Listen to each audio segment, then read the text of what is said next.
వారాంతాలలో వేదాంతాలు. పూర్తి వివరాలకు చదవండి రేపటి సాక్షి దినపత్రిక. దుర్గం చెరువు ఎఫ్టీఎల్ ప్రాంతాల సమీప కాలనీల ప్రజల్లో హైడ్రా గుబులు పుట్టిస్తోంది. 5 కాలనీల్లో నివసిస్తున్న వారికి రెవెన్యూ శాఖ నోటీసులు జారీ చేసింది. వాల్టా చట్టం ప్రకారం దుర్గం చెరువు పరిధిలోని ఎఫ్టీఎల్ ప్రాంతాల్లో నివసించే ప్రజలు 30 రోజుల్లోగా తమ నిర్మాణాలు తొలగించాలని నోటీసుల్లో పేర్కొన్నారు. సీఎం రేవంత్ రెడ్డి సోదరుడు తిరుపతి రెడ్డి అద్దెకుంటున్న ఇళ్లు, దుబ్బాక ఎమ్మెల్యే కొత్త ప్రభాకర్ రెడ్డి క్యాంప్ ఆఫీస్, పలువురు రిటైర్డ్ ఐఏఎస్, ఐపీఎస్ అధికారుల ఇండ్లకు కూడా రెవెన్యూ అధికారులు నోటీసులు ఇచ్చారు.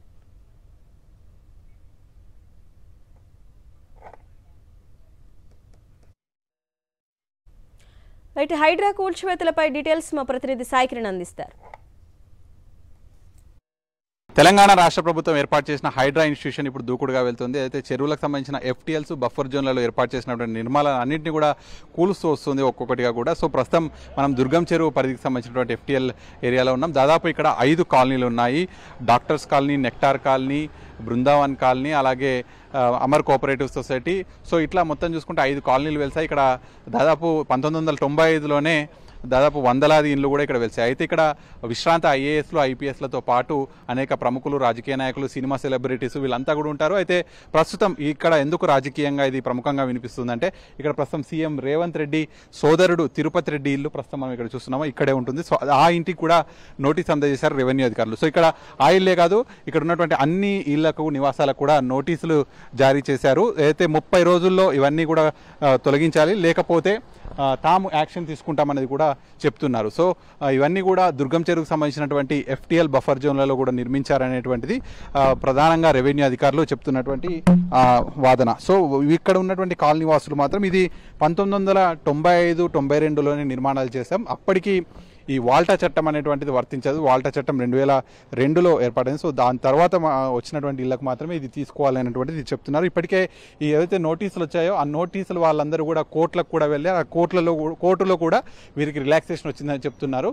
సో కోర్టు కూడా ఆ నోటీసులను సస్పెండ్ చేసింది అనేటువంటిది చెప్తున్నారు. సో ప్రస్తుతానికైతే ఈ కాలనీ వాసులంతా కూడా ఆందోళన, ఆవేదన వ్యక్తం చేస్తున్నారు.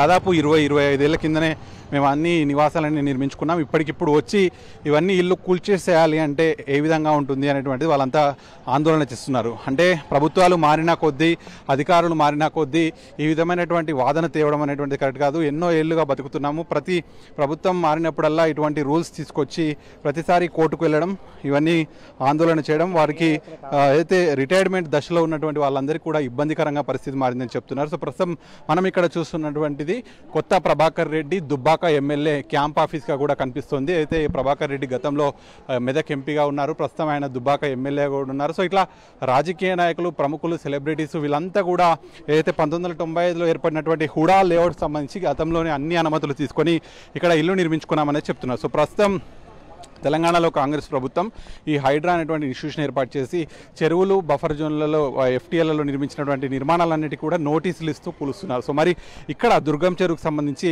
100లాది ఇండ్లు ఉన్నాయి, మరి వాళ్ళందరి పరిస్థితి ఏంటి అనేటువంటి చెప్తున్నారు. ఎందుకంటే చాలా దాదాపు ఏళ్ల నుంచి వీళ్ళంతా నివాసం ఉంటున్నారు, మరి వీళ్ళ పరిస్థితి ఏంటి అనేటువంటిది వీళ్ళు ఆందోళనలో ఉన్నారు. కొంతమంది కోర్టులకు వెళ్తున్నారు, కొంతమంది ప్రభుత్వాన్ని రిక్వెస్ట్ చేస్తున్నారు. ఈ విధంగా ఇల్లు కూలగొట్టడం ఇదంతా కూడా అయితే హైడ్రా కావచ్చు, అటు ప్రభుత్వం కూడా అయితే అశాస్త్రీయంగా చేస్తున్నటువంటి పనిని వాళ్ళంతా కూడా వ్యతిరేకిస్తున్నారు. వీడియో జర్నలిస్ట్ ముత్యంతో కలిసి సాగిరెడ్డి, సాక్షి న్యూస్, దుర్గం చెరువు నుంచి.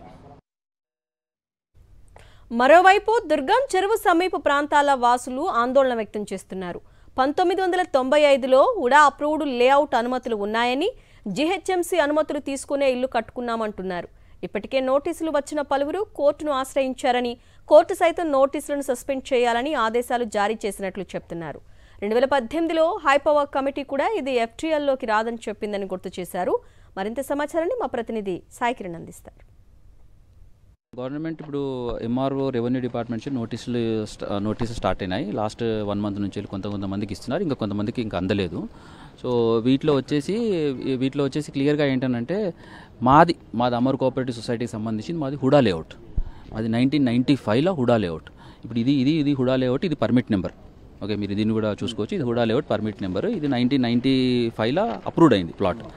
సో దీనికి ఏంటంటే దీనికి ఒకటి మనకు సర్కమ్స్టెన్షియల్ ఎవిడెన్స్ ఒకటి క్లియర్గా ఏంటంటే, మనం ఇప్పుడు ఎందుకంటే ఎప్పుడు కూడా లేఅవుట్లు శాంక్షన్ అయినప్పుడు ట్యాంకులు కడతారు. అది ట్యాంక్ కూడా కవర్ చేసుకోవాలి. వాటర్ ట్యాంక్ ఉంది, వాటర్ ట్యాంక్తో ఇది అప్రూవ్డ్ లేఅవుట్ 95 అయిన తర్వాత దాని సబ్సిక్వెంట్గా ఇది అందరూ పర్మిషన్లు తీసుకోవడం జరిగింది. జిహెచ్ఎంసీ నుంచి వెళ్ళే పర్మిషన్స్ వచ్చినాయి, ప్రిసీడింగ్ కాపీస్ ఉన్నాయి, ప్లాన్ కాపీస్ ఉన్నాయి. Chief city planar joint additional collector Rangareddy, SC irrigation director planning HMDA and SC lakes అనేది ఒక కమిటీ ఫామ్ అయింది. ఈ కమిటీ ఫామ్ అయిన తర్వాత వాళ్ళు చాలా క్లియర్గా రిపోర్ట్ ఇచ్చారు. ఏంటంటే దీన్ని ఎవాల్యుయేట్ చేసి గ్రౌండ్ రిపోర్ట్ తీసుకొని మేము అమర్ కోఆపరేటివ్ సొసైటీ వచ్చేసి మేము ఎత్తులో ఉన్నాం, లేక్ అటు సైడ్ ఉంది, మేము ఎత్తులో ఉన్నాము. అందులో మధ్యలో ఏంటంటే డైవర్షన్ ఆఫ్ సీవేజ్ ఒకటి మాకు ఇక్కడ సీవేజ్ కూడా మేము మాకు ప్రొవైడ్ చేయండి నాలాలకు అని చెప్తే మేము సీవేజ్ కూడా ఒక ప్రొవైడ్ చేసినాం. దీని ప్రూఫ్స్ 2000 ఇయర్ ఆగస్ట్ 22 నైట్ నుంచి 24 అవర్స్లో 25 సెంటీమీటర్స్ వర్షం కురిసింది. సిటీ సగం మునిగిపోయింది. అప్పుడు కూడా ఇక్కడ కూడా నీళ్ళు వచ్చిన మాట వాస్తవం. అశోక్ నగర్, గాంధీనగర్ అన్నీ మునిగిపోయినాయి. అప్పుడు ఇక్కడ నీళ్ళు వచ్చిన మాట వాస్తవం. అప్పటికి అసలు ఇక్కడ ఎఫ్టీఎల్ అనే కాన్సెప్టే లేదు. ఎఫ్టీఎల్ అప్పటికి మాకు పర్మిషన్లు వచ్చి మేము ఇల్లు కట్టేసుకున్నాం. 2002లో అప్పుడు వచ్చి ఆర్బిటరీగా there is no scientific basis ఏదీ లేదు, వచ్చి అక్కడక్కడ రాళ్ళు పాతేసేసి ఎఫ్టీఎల్ అని తర్వాత మాకు తెలిసింది.